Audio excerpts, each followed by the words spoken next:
Caspar Holloway was 37 years old, a master woodworker with calluses on his hands that told the story of 2 decades dedicated to his craft. He made, on paper, a salary of $0. In his pocket, a single crisply folded $20 bill was all that remained of a life he had painstakingly built. He stood on the sterile limestone steps of the San Diego Superior Courthouse on Union Street, the afternoon sun feeling less like warmth and more like an interrogation lamp. The divorce was final. Genevieve, his wife of 10 years, strode past him without a glance. She was wearing an $700 Armani suit the color of bone, its severe lines a stark contrast to the soft, flowing dresses she used to wear when they were young and dreaming. Her lawyer, a man whose smile never reached his eyes and who billed at a staggering $200 per hour, walked beside her, carrying a $4,000 leather briefcase that held the documents legally stripping Caspar of everything. Genevieve paused at the curb, her hand hovering over the handle of her new white BMW 3 Series, a $43,000 machine he had never seen before. She finally turned, her eyes sweeping over him, taking in his simple $89 Timex watch, his worn-out jeans, and the faded cotton shirt he'd owned for years. There was no sadness in her expression, only a cool, clinical assessment, a final inventory. "Well?" she said, her voice as smooth and hard as polished granite. "That's that." He said nothing. There was nothing left to say. He had said it all in sterile mediation rooms, his heartfelt pleas meeting her calculated silence. He had tried to reason, to remind her of the promises they'd made in a small church in Logan Heights, promises that now felt like they belonged to a different man, a different lifetime. She gave a small, dismissive laugh, a sound like ice cubes clinking in an empty glass. "You know, my mother always warned me about men with dreams bigger than their wallets. I should have listened." She looked from Caspar's stunned face to her gleaming car. "I'm having some friends over tonight to celebrate. At the house? My house." She emphasized the word, twisting the knife. "We'll probably toast to new beginnings." Then came the final blow, the line that would echo in the empty chambers of his heart for the next year. She looked him up and down one last time, a flicker of something almost like pity, but colder. "You have $20 and a sister with a couch, right? Just like when I met you. I guess some people are just destined to end up right where they started." She didn't wait for a response. She slid into the driver's seat of the BMW, the engine purring to life with an expensive, throaty hum. She pulled away from the curb without a backward glance, leaving Caspar standing alone in the exhaust fumes and the wreckage of his life. He unfolded the $20 bill. The face of Andrew Jackson seemed to stare back at him with grim judgment. $20, the official, legally sanctioned value of a decade of his labor, his love, his loyalty. He had no idea, standing there in the suffocating California sunlight, that this crushing humiliation was not an ending, but the brutal, necessary beginning of everything that came next. What would you do if the person you loved most left you with nothing but a single bill and a heart full of ashes? Caspar was about to find out. Their life together hadn't started with Armani suits and German cars. It had started in a cramped apartment in North Park, the very neighborhood his sister Sade now lived in. It began with 2 20-somethings sharing a $25 second-hand futon and dreams that felt boundless. Caspar was a young black man with gifted hands and a love for the grain of wood that was almost spiritual. His deep brown skin would glow with a thin sheen of sweat as he worked late into the night in their shared garage, transforming reclaimed lumber into beautiful, functional art. Genevieve, then, had found it romantic. She would bring him water, her fingers tracing the tight coils of his hair. "You're an artist, Caspar," she'd whisper, her voice full of what he thought was genuine admiration. "One day, the world will see what I see. They married in 2014. The wedding was small. Funded by the sale of a dining set Casper had spent 3 months crafting. It sold for $5,000, a fortune to them at the time. They used the money for a simple ceremony and a down payment on a small workshop space. They called their joint venture Holloway and Comber Designs. He was the craftsman. She was the business mind. It seemed like the perfect partnership. For the first few years, it was. Casper's reputation for quality grew. He wasn't just a woodworker. He was a storyteller who used oak and maple and walnut as his language. He built custom furniture for San Diego's elite. A $15,000 bookcase for a lawyer in La Jolla. A $25,000 conference table for a tech startup downtown. A set of hand-carved nursery furniture for a famous actress. A job that cost $30,000 and put them on the map. Genevieve managed the books, the clients, the marketing. She was brilliant at it. She cultivated an image for the company, exclusive, bespoke, luxurious. And as the money rolled in, their lifestyle changed. The cramped North Park apartment was traded for a sprawling $1.2 million house in Pacific Beach with an ocean view. The second-hand futon was replaced by a $12,000 Italian leather sofa. Her wardrobe, once filled with finds from vintage shops, was now curated from designer boutiques at Fashion Valley Mall, each piece a statement of their success. A $2,400 Burberry dress for a gallery opening. A $500 pair of shoes just for a client lunch. Casper, however, remained unchanged. He still wore his old jeans in the workshop. He still found more joy in the scent of freshly cut cedar than in the smell of a new car. He'd built most of the furniture in their expensive house himself, not to save money, but because it was what he loved to do. Their king-sized bed was his own creation, a 4-poster frame made from reclaimed Douglas fir, a piece that would have sold for $18,000. He cooked their meals in a kitchen they'd remodeled for $80,000, finding a quiet rhythm in chopping vegetables that mirrored the steady work of his chisel. He didn't begrudge Genevieve her luxuries. He was proud.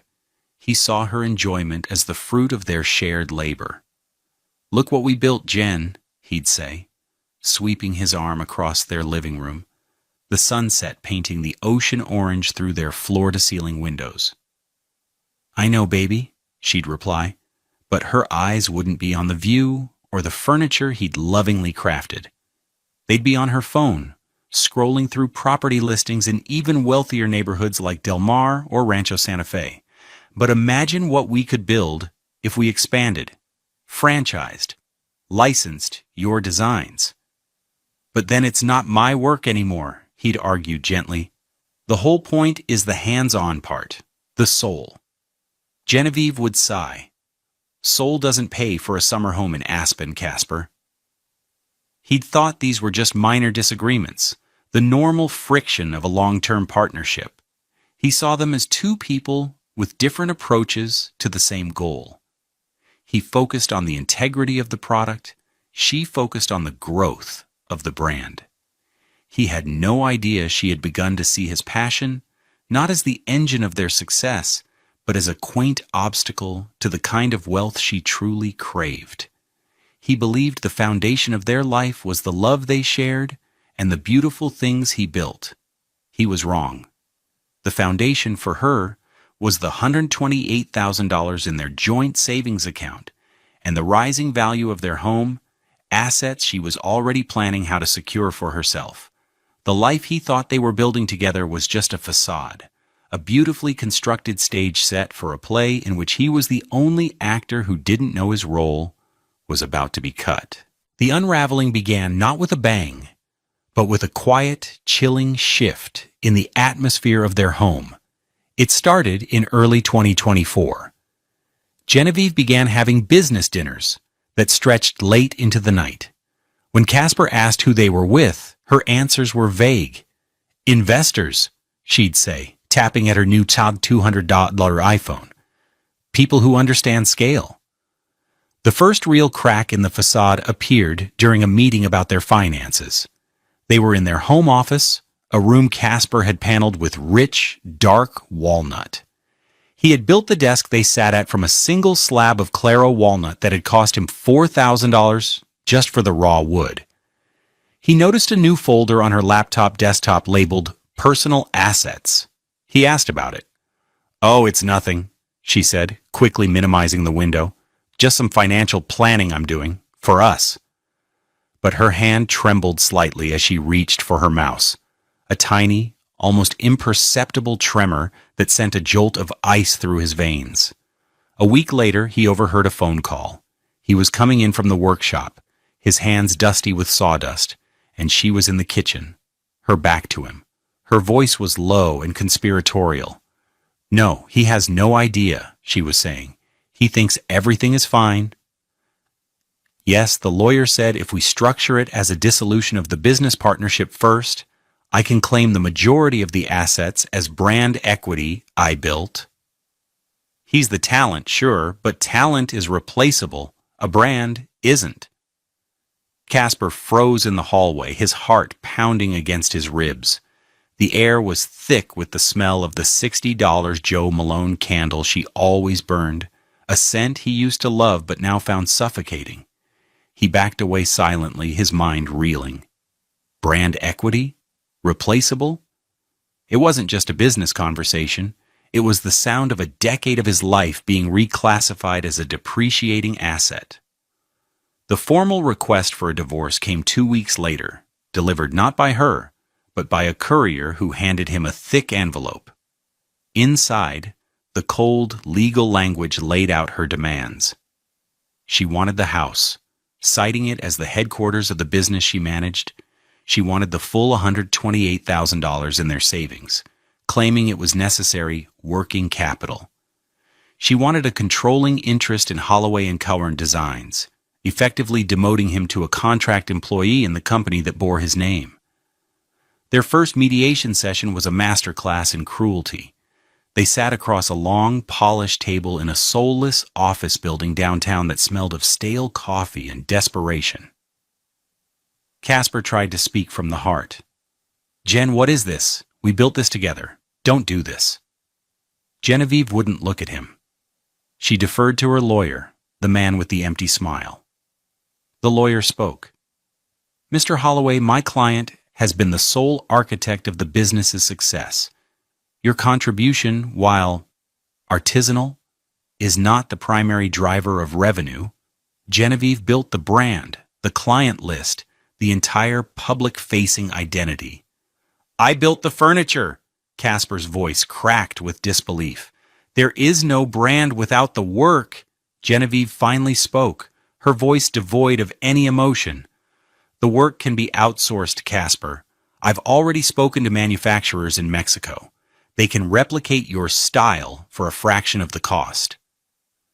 The word replicate hit him like a physical blow. He looked at the woman he had loved, the woman who used to trace the muscles in his back as he worked, and saw a complete stranger. This was the first time he truly understood that she didn't just want to leave him, she wanted to erase him. The social betrayal was just as brutal. She systematically contacted their entire circle of friends, spinning a carefully crafted narrative. She told them Casper had become difficult, that he was holding the business back with his artistic stubbornness. She hinted at a drinking problem he didn't have, at financial irresponsibility that was the opposite of his nature. He'd find out about it in humiliating ways. An old friend, Mark, calling him up. "Hey man, Jen told me you're going through a rough patch. If you need to check into a place, I can help." Another friend, Sarah, saw him at a grocery store and visibly avoided him, hurrying down another aisle. The invitations to barbecues and parties stopped coming. He was being quietly, efficiently excised from the life they had shared, his reputation dismantled board by board, just like a piece of furniture being stripped for parts. The final, most devastating scene happened in their bedroom, a week before the final court date. He had come to pack his personal belongings. Most of his clothes were already in boxes. He was taking a small box of old photos from the top of the dresser when Genevieve walked in. She was wearing a silk robe that probably cost more than his first car. She watched him for a moment, an unreadable expression on her face. "You know," she said, her tone conversational, "it's for the best. You were always so small in your thinking, happy in your little dusty workshop. I want more than that. I deserve more." "More than this?" he asked, his voice a hoarse whisper. "More than everything we built?" She walked over to the window, looking out at the Pacific Ocean. "What we built?" "No, Casper. What I built. You were just the hands, and now I'm upgrading." She turned back to him, and her face was a mask of cold finality. "Don't worry about me. I'll be fine. It's you I'm worried about. You'll end up right back where you started. $20 in your pocket, sleeping on your sister's couch. It's your fate, isn't it? To build beautiful things for other people, but never have anything for yourself." The words hung in the air, more permanent than any legal document. It wasn't just a prediction. It was a curse, a judgment she had passed on him.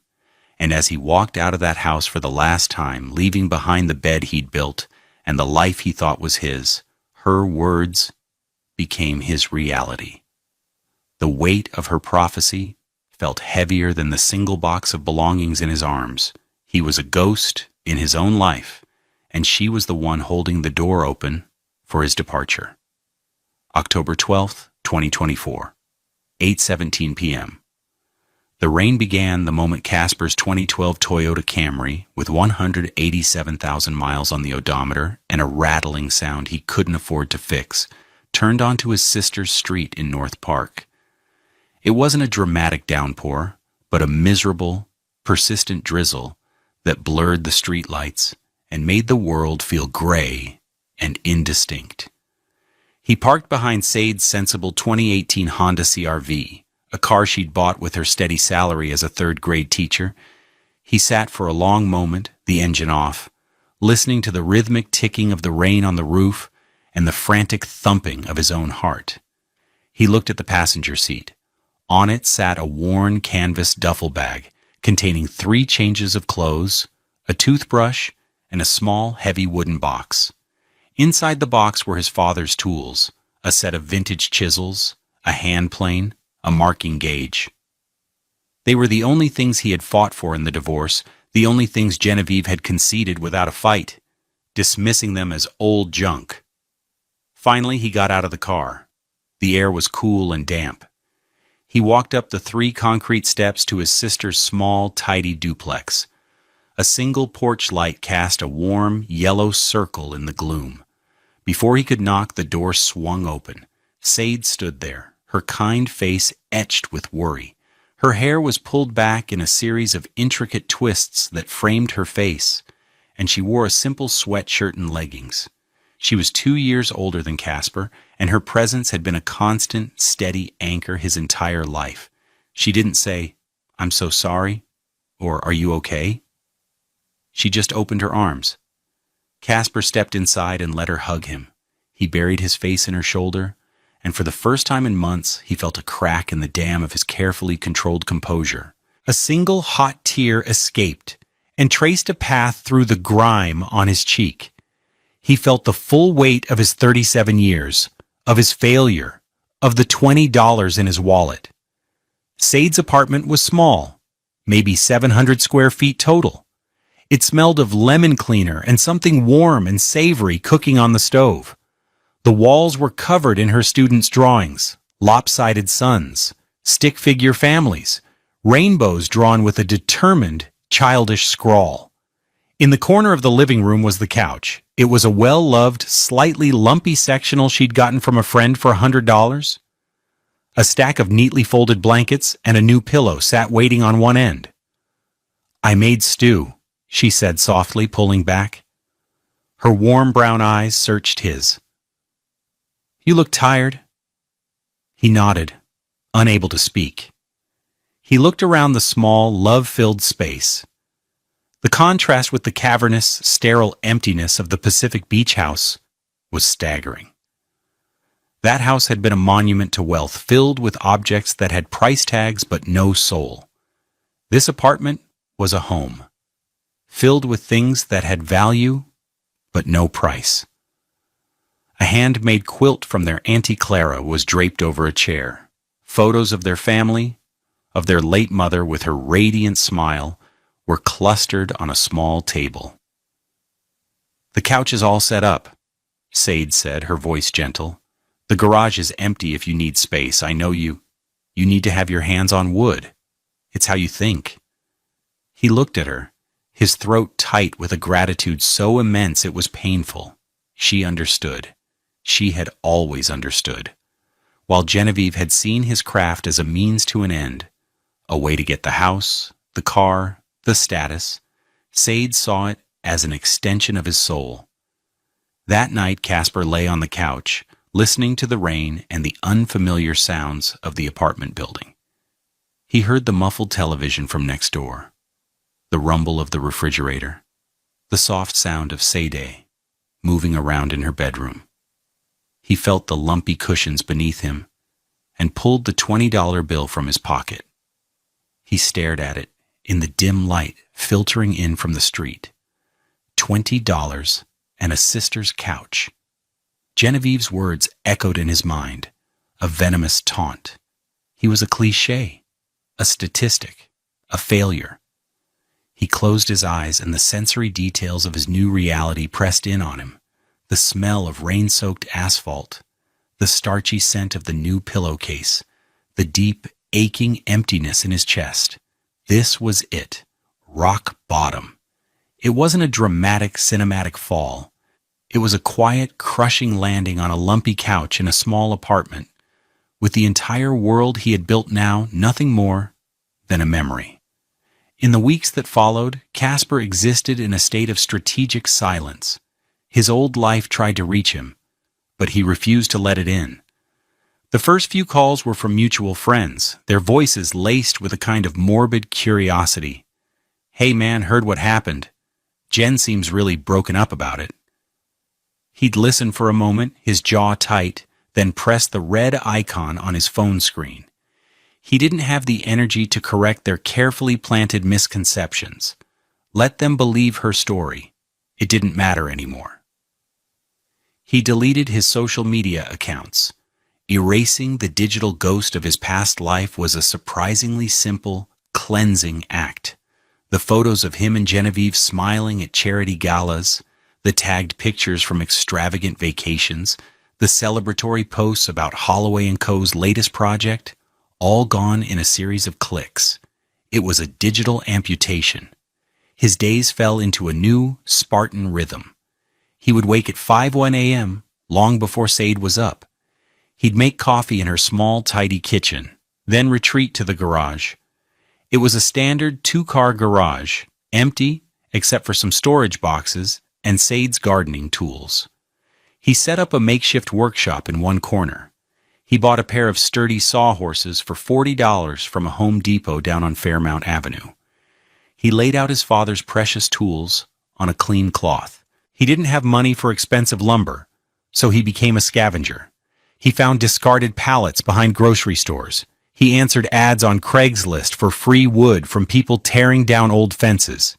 He spent a precious $5 on a piece of interesting-looking driftwood he found at a garage sale. Each piece of wood was a challenge, a puzzle. He wasn't building massive conference tables anymore. He was carving small, intricate things. A jewelry box for Sade, from a piece of reclaimed maple. A set of wooden cooking spoons.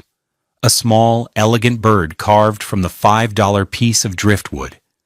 He was not playing dumb. He was playing invisible. He was letting the world he'd left behind forget he existed. The act of working with his hands was his only therapy. The scrape of the plane, the bite of the chisel, the slow transformation of a rough piece of wood into something smooth and beautiful. It was the only language that made sense. He wasn't building for clients or for profit. He was building to remind himself that he could still create. One evening, about a month into his new life, Sade came into the garage. He was sanding the bird, its wooden form fitting perfectly in the palm of his hand. She watched him for a while, her arms crossed. "You know," she said, "people would love to see this, how you do it." He shrugged, not looking up. "There's no one to see it." "There's a whole world of people," she insisted. "On the internet, YouTube. You could film yourself, just working, talking about the wood." The idea seemed absurd. Who wants to watch a guy in a garage sanding a piece of wood? "I do," she said simply. "And I bet other people would too. It's peaceful, it's real." She pointed to his old phone, a cracked screen Samsung Galaxy he'd kept. "The camera on that is good enough to start. What do you have to lose?" He thought about her question. What do you have to lose? The answer was stark and simple. Nothing. He had already lost everything. The house, the money, the business, the wife, the friends. There was nothing left to risk. The next day, he spent $7 on a tiny, flexible tripod at a thrift store. He propped his phone up on a stack of books, aimed it at his workbench, and pressed record. He didn't speak in that first video. He just worked. He took a gnarled piece of oak from a discarded fence post and began to shape it. The only sounds were the tools, the quiet rasp of wood on wood. He edited the hour-long footage down to a tight 10-minute video on a free app. He created a YouTube channel calling it Casper's Craft. He uploaded the video titled Reclaiming a Fence Post and went to bed, expecting nothing. He had no idea he had just laid the first essential plank in the new foundation of his life. The first video, Reclaiming a Fence Post, got 47 views in its first week. Most of them were probably Sade and her teacher friends, but a few comments trickled in from strangers. So satisfying to watch. Love the sound of the hand plane. No talking, no loud music, just pure craft. More, please. That small, unexpected validation was a spark in the darkness. Casper took Sade's advice to heart. He decided to treat the YouTube channel not as a hobby, but as a job. A job that paid nothing, for now, but a job nonetheless. This was his new strategic plan. He wasn't planning revenge, he was planning a resurrection.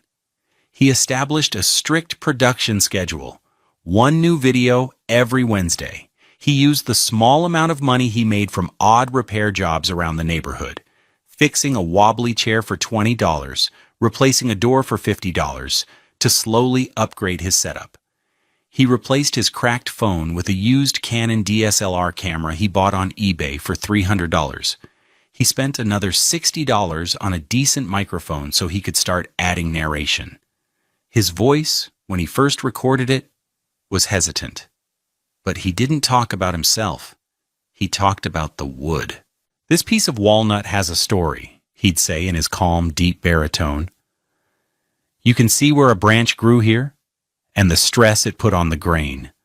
My job isn't to force it into a shape, but to listen to what it wants to become." His channel grew slowly, then all at once. His subscriber count went from 100 to 1,000.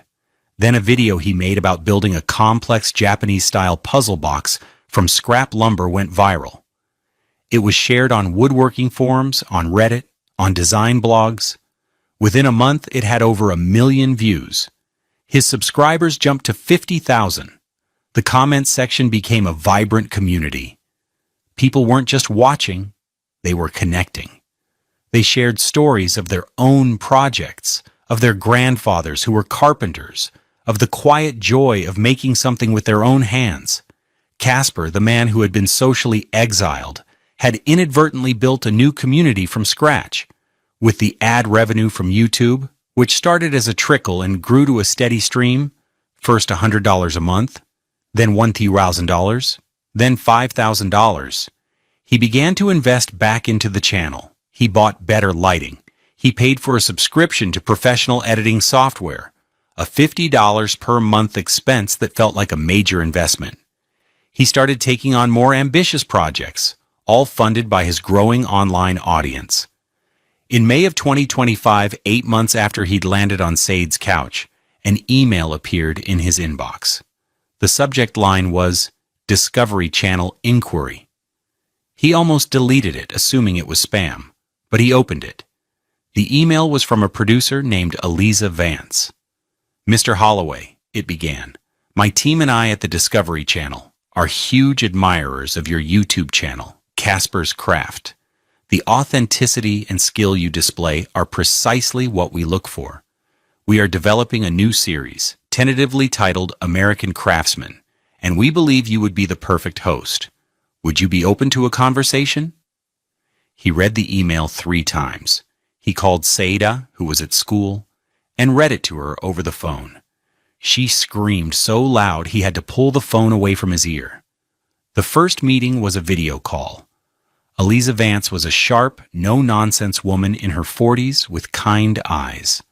She and her team had watched every single one of his videos. What we love, Casper, she said, her face beaming from his laptop screen, is the soul. You're not just a woodworker, you're a philosopher of the craft. That's what we want to capture. They flew him to their headquarters in Silver Spring, Maryland. It was his first time on a plane in years. He walked into the gleaming glass tower of the Discovery Building, a place that felt a universe away from Said's garage. He was wearing his best jeans and a new $40 button-down shirt. The negotiations were surreal. They talked about production schedules, creative control, and finally, the contract. They offered him a 6-episode deal for a show that would follow him as he traveled the country, finding unique pieces of wood and building extraordinary things. The final number they presented made him feel lightheaded. It was a $1.8 million contract for the first season.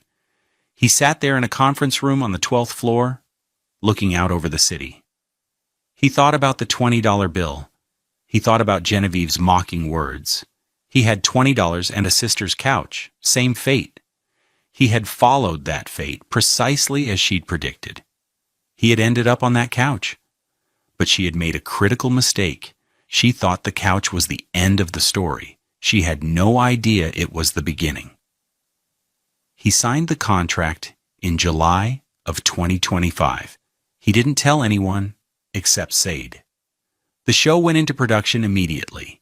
He spent the next 3 months traveling, working, and filming, pouring every ounce of his being into the show.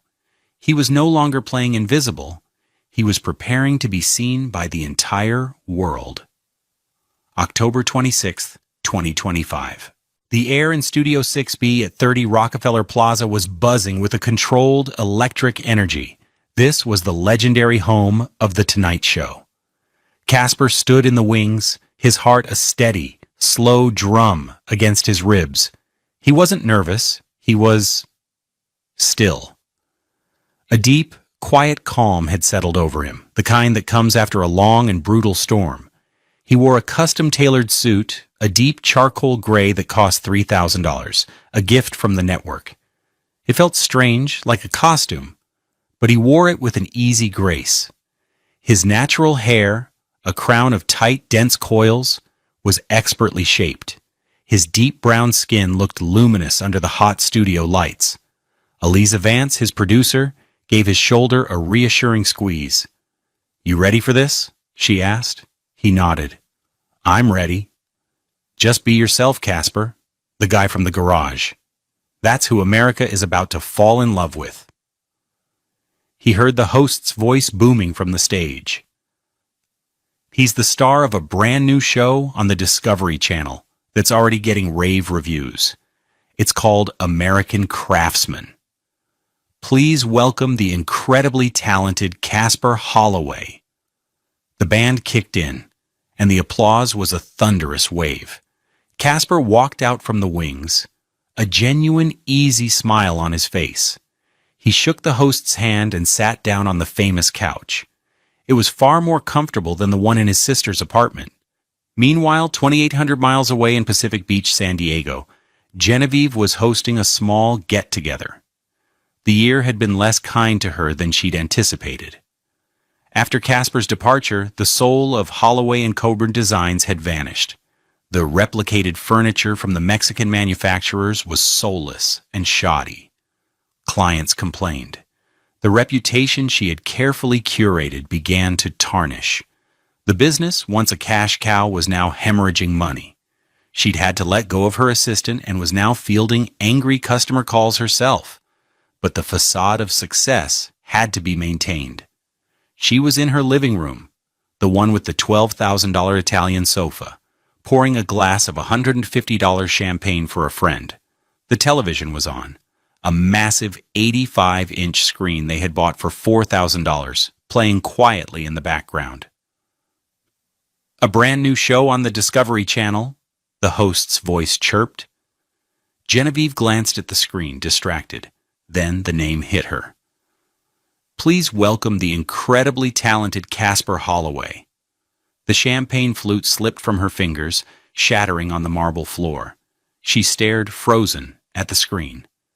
There he was, her Casper. No, not her Casper. This was a man she didn't recognize. Confident, handsome, impeccably dressed. He was sitting on the most famous couch in the world, smiling as if he didn't have a care. The host was fawning over him. So Casper, for our audience who might not know, you had a huge YouTube channel, Casper's Craft. What's amazing is you built this whole thing from your sister's garage. Tell us about that. Casper's voice, calm and resonant, filled the silent room. Well, I went through a bit of a rough patch about a year ago. A divorce. I lost my business, my home, pretty much everything. I ended up on my sister Sade's couch with about $20 to my name. Genevieve felt the blood drain from her face. He was telling their story, his story, but he wasn't telling it with anger or bitterness. He was telling it as a simple fact, a starting point. A clip from American Craftsman played on the screen. It showed Casper in a forest in Oregon, his hands running over the bark of a massive fallen redwood.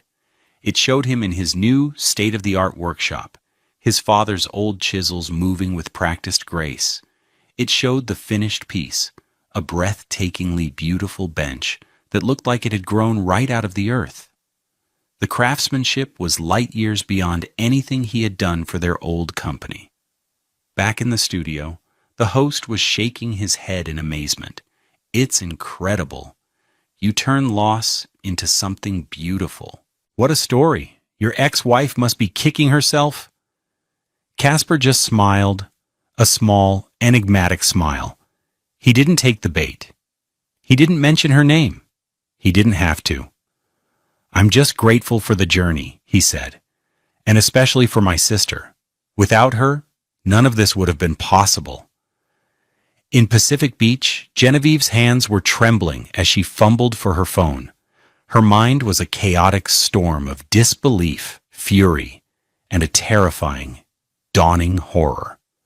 She found his number in her contacts, a number she hadn't dialed in a year.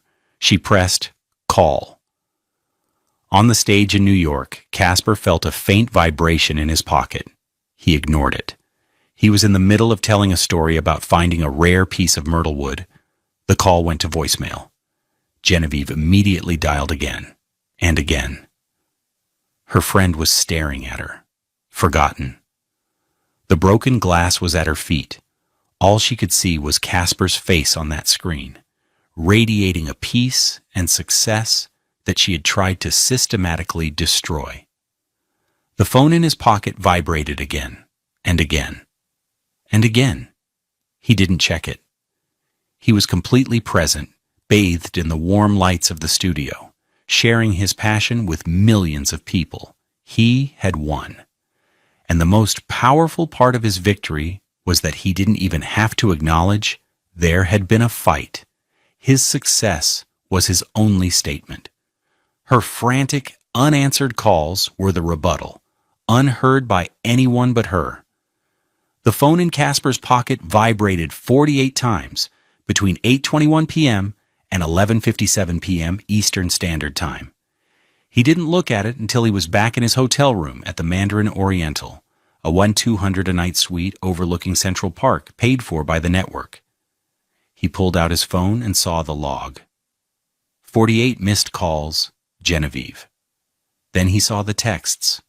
They were a real-time log of her complete emotional collapse. He read them, one by one, not with anger or satisfaction, but with a kind of detached anthropological curiosity. It was like watching a building crumble in slow motion, a building he had long since evacuated. 9:25 p.m. You're on TV? 9:26 p.m. Call me. 9:28 p.m. What is this? What show? 9:30 p.m. Are you in New York? Call me right now, Casper. 9:35 p.m. You're telling everyone our business? How dare you talk about the divorce? 9:41 p.m. $1.8 million. Is that a joke? You're lying. 9:42 p.m. You can't be serious. That has to be a lie. 9:50 p.m. Okay, I saw the articles online. It's real. Oh my God. 9:55 p.m. You owe me. I built your first business. I made your name. You owe me a piece of this. 10:01 p.m. I'm calling my lawyer. You can't just make millions after leaving me with the failing business. 10:15 p.m. Casper, please pick up the phone. We need to talk. 10:30 p.m. I'm sorry, okay? I'm sorry for how things ended. I was stressed. It was a mistake. 10:45 p.m. I miss you. 11:02 p.m. I still love you, you know? I never stopped. 11:15 p.m. You're ignoring me. After everything, you ungrateful. 11:20 p.m. You think you're so big now? A big TV star? Don't forget where you came from. Don't forget who put you on the map in the first place. 11:35 p.m. Fine, be that way. You'll come crawling back. You always do. 11:57 p.m. Please just call me back. He read the last message, then calmly, without ceremony, he blocked her number.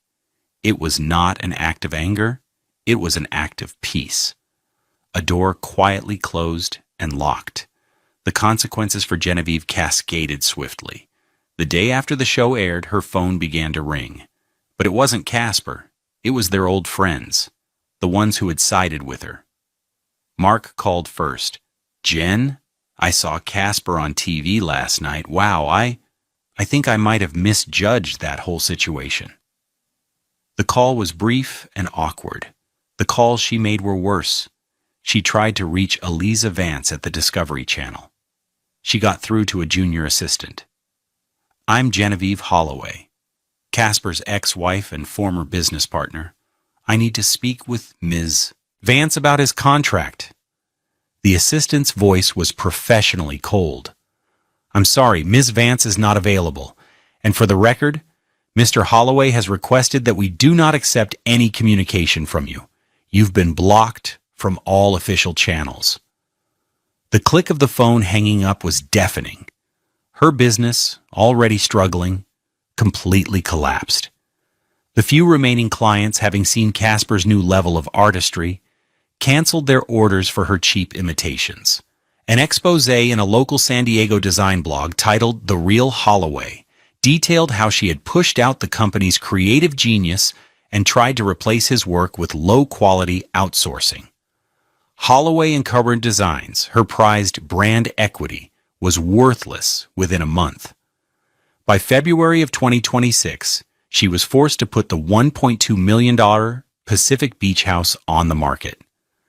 The housing market had cooled slightly, and she couldn't afford the massive mortgage payments on her own.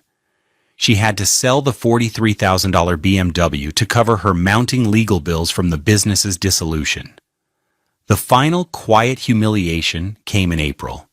A former friend sent Casper a screenshot from social media. It was a post from Genevieve.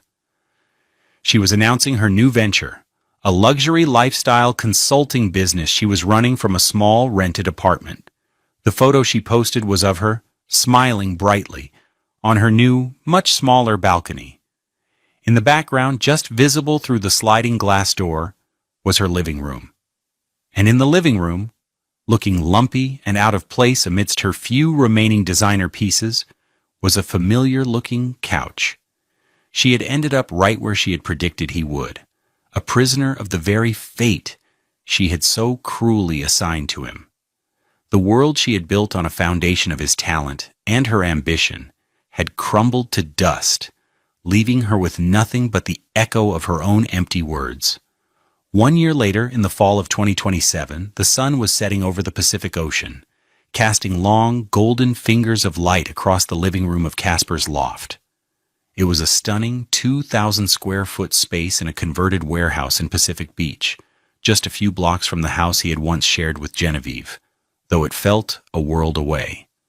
The loft was open and airy, with exposed brick walls, soaring ceilings, and massive windows that framed the endless blue of the sea and sky.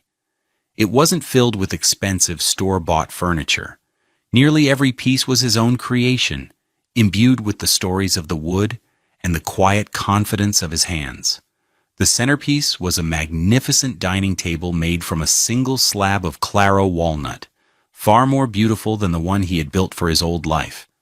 This one was for him. American Craftsman was a runaway hit. It had been renewed for 2 more seasons, the contract a significant increase from the first, but the money, the fame, the recognition, they were pleasant byproducts, not the goal. The true prize was the peace he felt, a deep, resonant calm that had settled into his bones. He had kept his promise to himself. With the first substantial check from the show, he had established the Holloway Grant, a foundation dedicated to providing scholarships and tools for displaced workers and young people from underserved communities who wanted to learn a trade. He wasn't just building furniture anymore, he was building futures. He'd spend his Saturdays at a community workshop in Barrio Logan, his sleeves rolled up, teaching a new generation how to hold a chisel, how to read the grain of a piece of wood, how to find their own story within it. His deep brown skin, once perpetually dusted with sawdust in a lonely garage, now glowed with purpose under the fluorescent lights of the workshop, surrounded by eager students. His sister Sade was there too. He had bought her the duplex she had been renting, a gift she'd tried to refuse but he had insisted upon. "You gave me a home when I had nothing," he told her, his voice thick with emotion. "Let me give you one you don't have to pay for." Today he was not in the workshop. He was on the trails of Cabrillo National Monument, the salty wind whipping through his hair. The panoramic view of the San Diego skyline and the vast ocean was a balm to his soul. He had come here to think, to breathe, to simply be. As he was leaving, he saw a woman sitting alone on a bench staring out at the water. Her hair was different, shorter, and she looked smaller than he remembered, diminished. But he recognized her instantly. It was Genevieve. He could have turned around, gotten in his car, a simple, reliable Ford Bronco, not a flashy sports car, and driven away. A year ago, he would have. But he was a different man now. He walked over and stood a few feet away. "Genevieve," she started, her head snapping up. Her eyes widened in shock. She looked tired. The expensive clothes were gone, replaced by simple jeans and a faded sweater. "Casper," she breathed. They were silent for a long moment, the only sound the cry of the gulls and the distant crash of waves. I'm sorry," she finally whispered, the words sounding rusty, unused. "For everything, I was wrong." He looked at her, at the woman who had tried to destroy him, and he felt nothing. Not anger, not pity, not even the ghost of love. Just a profound and final sense of distance. The debt had been paid not by her, but by the life he had built in her absence. "I know," he said, his voice gentle. "I forgive you, Jen." He said the words and realized they were true. He was forgiving her not for her sake, but for his.